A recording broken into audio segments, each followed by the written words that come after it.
Movie कहानी की शुरुआत होती है एड वॉरेन और लोरेन वॉरेन को दिखाने से, जो एक पैरानॉर्मल इन्वेस्टिगेटर हैं। कॉन्फ्रेंस में अपने सुपर नेचुरल और पैरानॉर्मल तजुर्बात शेयर कर रहे हैं। अगले सीन में कैरोलिन पेरन और रॉजर पेरन अपने बच्चों के साथ एक नया घर शिफ्ट कर रहे हैं। उनके सब बच्चे घर में जाते हैं, लेकिन उनका डरा हुआ कुत्ता घर में जाने से इनकार कर देता है। उनकी 5 बेटियां हैं, जिनके नाम एंड्रिया, नैन्सी, क्रिस्टीन, सिंडी और अप्रैल हैं। अप्रैल को एक बड़े दरख्त के नीचे एक म्यूजिक बॉक्स मिलता है जिसमें काइना लगा होता है। हाइड एंड क्लैप खेलते वक्त दूसरी लड़कियां एक लकड़ी का टुकड़ा तोड़ देती हैं, जो कि एक दरवाज़ा छुपाने के लिए लगाया गया था। उसके पीछे उनके डैड एक अंधेरे स्टोर रूम में जाते हैं, जहां उन्हें एक पियानो और दूसरी पुरानी चीज़ें मिलती हैं। उनका परेशान कुत्ता लगातार भौंकता रहता है। अगली सुबह कैरोलिन के पांव पर कई जख्म के निशान मिलते हैं। उनकी घड़ियां अब 3:07 पर सेट होती हैं और उनका मरा हुआ कुत्ता अप्रैल को बाहर मिलता है। अगले सीन में एड वॉरेन के घोस्ट म्यूजियम का मंजर होता है, जहां एक प्रेस रिपोर्टर भी मौजूद होता है। वॉरेन रिपोर्टर को बताते हैं कि म्यूजियम में मौजूद हर चीज़ भूत या जादू टोने में इस्तेमाल हुई है। एड फिर एनाबेल डॉल के बारे में बताते हैं। वो कहते हैं कि इस डॉल में एक शैतानी ताकत है जो इसे इस्तेमाल करती है। फिर फार्म हाउस का मंजर दिखाया जाता है, जहां घड़ी 3:07 पर रुक जाती है और बुरी चीज़ें उसी वक्त होती हैं। क्रिस्टीन के पाँव को कोई खींचता है जब वो अपने बिस्तर पर सोती है और उसे एक बदबू महसूस होती है।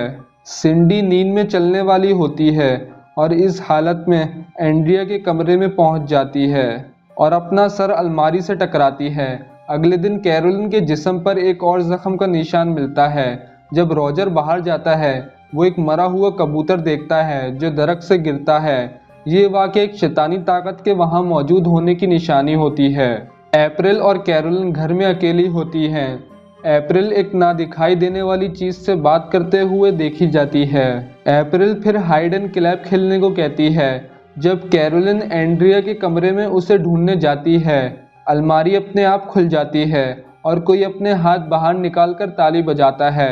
कैरोलिन इस पर हैरान होती है, लेकिन ज़्यादातर नज़रअंदाज कर देती है। उसके बाद कोई क्रिस्टीन के पाँव को ज़ोर से खींचता है जब वो सो रही होती है, जिससे वो घबरा जाती है। वो देखती है कि कोई दरवाजे के पीछे खड़ा है जो उसे और उसकी फैमिली को मारने की धमकी देता है। नैन्सी भी उसके साथ होती है, लेकिन उसके सामने कुछ नज़र नहीं आता, लेकिन एक बदबू महसूस होती है। फिर क्रिस्टीन ये बात रॉजर और पूरी फैमिली को बताती है।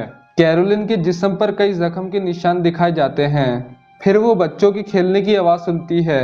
जब वो चेक करती है तो सब बच्चे अपने कमरों में सो रहे होते हैं, लेकिन एक अजीब वाक़या होता है जब सब फोटो फ्रेम्स अपने आप गिरकर टूट जाती हैं। फिर वो एक लड़की की आवाज़ सुनती हैं। हैरान होकर वो उस आवाज़ का पीछा करती है और बेसमेंट की तरफ जाती है। उसके बाद हैरानी की बात यह होती है कि बेसमेंट का दरवाज़ा अपने आप खुल जाता है। बेसमेंट में जाकर जब कैरोलिन निकलने की कोशिश करती है तो दरवाज़ा अपने आप बंद हो जाता है। कैरोलिन सीढ़ियों से गिर जाती है और कोई उस पर एक बॉल फेंकता है। कैरोलिन फिर से निकलने की कोशिश करती है, लेकिन वहाँ अंधेरा होता है। फिर कैरोलिन माचिस जलाती है ताकि कुछ देख सके। एक ताली बजाने वाली लड़की उसके पीछे से उसे डरा रही होती है। कैरोलिन वहाँ फंस जाती है। एंड्रिया के कमरे में पहुंचकर सिंडी अपना सर अलमारी से टकरा रही होती है। ये देखकर एंड्रिया सिंडी को उसके बिस्तर पर सुला देती है। एंड्रिया अलमारी को चेक करने के लिए खोलती है। एक औरत का भूत अलमारी के ऊपर होता है और उस पर हमला करता है। रॉजर फौरन वहां पहुंचता है और आसपास किसी के रोने की आवाज़ सुनता है। सबसे पहले वो बेसमेंट का दरवाज़ा खोलकर कैरोलिन को निकालता है।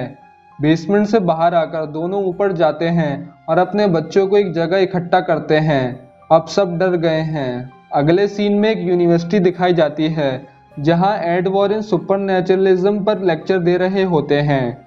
कैरोलिन भी वहां सुनने वालों में होती है।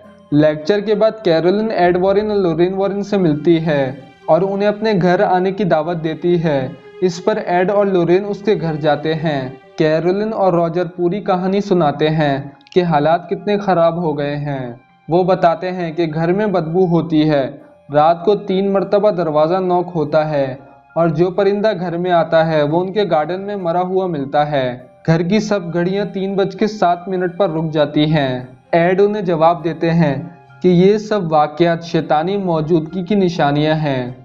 फिर वो बेसमेंट में जाते हैं और वहाँ लोरेन को महसूस होता है कि कुछ गलत है और वहाँ बहुत सी बुरी चीज़ें हुई हैं। कैरोलिन से सब वाकयात पूछकर एड सब कुछ रिकॉर्ड करते हैं। दूसरी तरफ लोरेन अप्रैल के दोस्त के बारे में मालूमात करती है। इस पर अप्रैल उसे म्यूजिक बॉक्स देती है। म्यूजिक चलाते वक्त लोरेन को आईने में एक छोटे बच्चे रोरी की रूह नजर आती है, जिसके बारे में उसने अप्रैल से पूछा था। फिर वो उस दरख्त के पास जाते हैं जहां उन्हें ये म्यूजिक बॉक्स मिला था। लोरेन उस भूत को देखती है जो इस फैमिली को तंग कर रहा है। फिर लोरेन बताती है कि ये घर एक बड़े शैतान का मकान है। यहाँ आते ही उसने उसे महसूस कर लिया था। ये एक काली शैतानी ताकत वाली रूह है। वो बताती है कि उसने रॉजर और सब बच्चों के पीछे एक काली शख्सियत देखी थी। ये काली शख्सियत उनके साथ हैं जो उन्हें तंग कर रही हैं। ये उनके साथ चिपक गई हैं। अगर वो यहाँ से चले भी जाएं तो ये उनका पीछा नहीं छोड़ेंगी। एड फिर उन्हें बताते हैं कि यहाँ एग्जॉर्सिज्म होगा और इसके लिए चर्च से इजाज़त लेनी होगी। पहले उन्हें चर्च को सबूत देना होगा और फिर इजाज़त मिलेगी। लोरेन बताती है कि यहाँ बहुत से भूत हैं और उनमें से एक बहुत बुरा है। और एड रात को रिकॉर्डिंग चलाते हैं लेकिन सिर्फ अपनी आवाज़ सुनते हैं। रॉजर और कैरोलिन की कोई रिकॉर्डिंग नहीं होती। लोरेन एड को इस जगह की हिस्ट्री बताती है। एक आदमी ने यहाँ एक फार्म हाउस बनाया था। उसने एक औरत से शादी की जो काला जादू में यकीन रखती थी। वो एक स्पेल कास्टर भी थी। उसका नाम बैतशीबा था और वो एक शैतान को मानने वाली थी। अपने 7 दिन के बच्चे को जलाकर बैतशीबा ने उसकी कुर्बानी दी थी। जब उसका शौहर इस काम का गवाह बना तो वो बाहर भाग गया और बैतशीबा ने दरख्त से लटक कर खुदकुशी कर ली। इस वाक़े के बाद वहाँ बहुत सी मौतें हुई। जैसे बच्चा रोरी खो गया। अपने गम में डूबकर उसकी माँ ने उस घर के स्टोर रूम में खुदकुशी कर ली। एक पड़ोसी ने भी खुदकुशी की और एक बच्चा वहाँ के पूल में डूबकर मर गया। उनकी बात के दौरान रिकॉर्डर अपने आप चल जाता है। अब एड की आवाज़ के साथ भूत की डरावनी आवाज़ सुनाई देती है। वक्त अब 3:07 है। अगले दिन एड और लोरेन रॉजर के घर जाते हैं और सब सबूत इकट्ठा करते हैं ताकि उन्हें चर्च को दिखाया जा सके। एक पुलिस ऑफिसर और एक लड़का ब्रैड उनकी मदद करते हैं घर के इर्द गिर्द वॉइस रिकॉर्डर और कैमरास लगाने में। लोरेन कैरोलिन की फैमिली की तस्वीर देखती है और अपनी ताकत से इस खास लम्हे को समझती है। एड सब कमरों में पाक पानी छिड़कते हैं ताकि अगर कोई शैतानी ताकत वहां मौजूद हो तो उसे परेशान किया जा सके और उसका अमल रिकॉर्ड हो सके। अचानक बेसमेंट का दरवाज़ा खुल जाता है। एड और लोरेन वहां जाते हैं लेकिन वहां कुछ नहीं होता। उन्हें उस रात कोई सबूत नहीं मिलता। अगली सुबह सब खुशी से नाश्ता कर रहे होते हैं। एड कैरोलिन से कहते हैं कि थोड़ा आराम कर लो, मैं और लोरेन सब संभाल लेंगे। जब लोरेन कपड़े सुखाने लगती है अचानक वो कपड़ा उड़ता है और कैरोलिन के बेडरूम की खिड़की से चिपक जाता है। जैसे ही कपड़ा हटा लोरेन को बैतशीबा का भूत नजर आता है। लोरेन के वहां पहुंचने से पहले बैतशीबा उस पर जादू कर देती है और अब शैतानी लम्हात शुरू हो जाते हैं। फिर नैन्सी नींद में चलती है और एंडी के कमरे में जाती है और उस कमरे का दरवाज़ा लॉक हो जाता है। नैन्सी के नींद में चलने की तस्वीरें कैमरास में कैप्चर होती हैं। ये वाज़ेह था कि वहाँ नैन्सी के अलावा कोई और भी था। जब नैन्सी कमरे में होती है उसे एक बच्चे की आवाज़ सुनाई देती है। सब उस कमरे की तरफ भागते हैं लेकिन ना तो कोई बच्चा मिलता है और ना ही नैन्सी। एड टॉर्च लाइट के साथ तलाश करते हैं और उसे 2 दीवारों के दरमियान एक खाली जगह में मिलती है। अप्रैल लोरेन को बताती है कि जब रोरी डर जाता है तो वहाँ छुप जाता है। लोरेन फौरन उस जगह पहुँचती है। वो बच्चे के खिलौने, म्यूजिकल प्लेस और वो रस्सी देखती है जो बैतशीबा ने अपनी खुदकुशी में इस्तेमाल की थी। अचानक वहाँ एक लकड़ी टूट जाती है जिससे लोरेन गिर जाती है और वो एक स्टोर रूम में गिर जाती है। म्यूजिक बॉक्स में देखते हुए उसे रोरी की माँ की रूह नजर आती है जो रो रही होती है। रोरी की माँ का भूत गायब होता है और कहता है इसने मुझे ऐसा करने को कहा था। बैथशेबा का भूत भी वहां होता है जो लोरेन को डरा देता है। जब वो भागने की कोशिश करती है तो वो उसका नेकलेस खींचता है। वो नेकलेस गिर जाता है और टूट जाता है। ये उसकी बेटी जूडी ने दिया था जिसका फोटो लॉकेट में लगा होता है। बाहर भागते हुए लोरेन बताती है कि ये जादू, ये बुरी रूहें माओ को मजबूर करती हैं कि अपने बच्चों की जान ले ले। वो बताती है कि अब ये कैरोलिन पर जादू कर रही है और भूत उसके जिस्म पर जख्म के निशान का सबब हैं। अचानक क्रूसीफिक्स जमीन पर गिर जाता है और कोई नैन्सी के बालों को खींचकर इधर उधर घसीट रहा होता है, लेकिन वो नैन्सी को कामयाबी से बचा लेते हैं। वो फैसला करते हैं कि इस घर को छोड़ देना चाहिए। इस पर एड रॉजर को बताते हैं कि वो सब कुछ चर्च के सामने पेश करेंगे ताकि घर का एग्जॉर्सिज्म हो सके। इस दौरान लोरेन अपनी बेटी जूडी की आवाज़ सुनती है और उसका लाश पूल में देखती है। ये देखकर वो डर जाती है। अपनी बेटी के लिए परेशान होकर वो एड को बताती है और इसे एक निशानी करार देती है। अगले दिन एड और लोरेन सब वाकयात को एक फादर को सुनाते हैं और सबूत पेश करते हैं जो उन्होंने इकट्ठा किए हैं। उनके पास नैन्सी के नींद में चलने की तस्वीर भी होती है जिसमें रोरी की रूह भी नजर आती है। फादर बताते हैं कि उन्हें एग्जॉर्सिज्म की इजाज़त किसी और अथॉरिटी से लेनी होगी क्योंकि वो नॉन कैथोलिक्स हैं। अब एड और लोरेन की बेटी जूडी दिखाई जाती है। बैथशेबा का भूत उस तक उसके लॉकेट के जरिए पहुंचता है। ये जूडी के पाँव को खींचकर उसे जगाता है। वो डर जाती है और अपने पेरेंट्स को ढूंढने लगती है।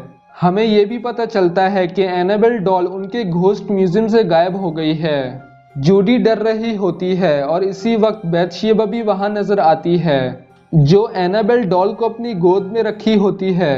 बैथशेबा जूडी को डराकर नुकसान पहुंचाने की कोशिश करती है, लेकिन एड और लोरेन वक्त पर पहुंचकर अपनी बेटी की जान बचा लेते हैं।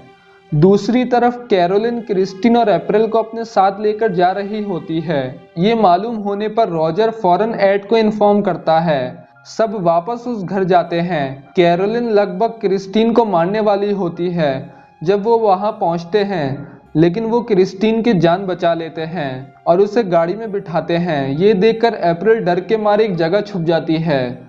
जब वो कैरोलिन को घर से बाहर निकालने की कोशिश करते हैं तो भूत उसे नुकसान पहुंचाने का इरादा करता है।